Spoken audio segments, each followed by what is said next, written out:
Good evening and thanks for watching. I'm Sharice Gibson. And I'm Katie Moore. Today, 2 of the 3 suspects accused of killing a woman in the French Quarter pleaded not guilty. They appeared in court today for their alleged role in the homicide of Christy Thibodeau, who was sitting in her car in the French Quarter when she was fatally shot. Alyssa Curtis was in court today, and she has more insight for us on why the 2 defendants entered that plea.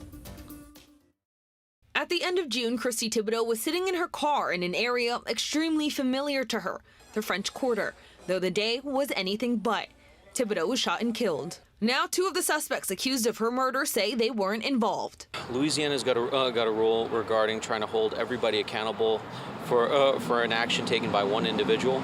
It's an unfair rule. Wednesday, Joshua Bonifacio and Jervin Alvarez pleaded not guilty to second-degree murder and conspiracy to commit armed robbery.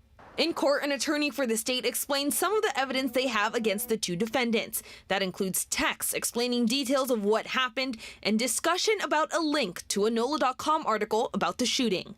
Plus, the state says the 2 placed themselves in the car that was used to drive away. They say while they may not have pulled the trigger, Bonifacio and Alvarez are equally as responsible. But lawyers for Bonifacio and Alvarez say that exact evidence shows the 2 weren't heavily involved, including texts to Nunez that allegedly say, "This is on you. We had nothing to do with this." We believe that the evidence is going to demonstrate the fact that the death, which is a tragedy, was not the fault of Mr. Bonifacio. They say while the defendants were in the car was not parked where the homicide occurred. Plus, they say the 2 didn't know what was happening and only heard gunshots before driving away. When things are to be considered and what charges should be levied or should not, it should be considered what would be most appropriate, not just what gives the best leverage for negotiation or what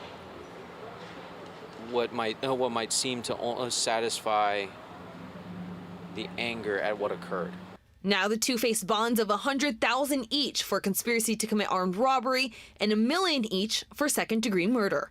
Alyssa Curtis, WWL Louisiana. Bonifacio and Alvarez are expected in court again September 27th. The 3rd defendant, Kevin Nunez, is being held in juvenile detention and will be in court September 9th.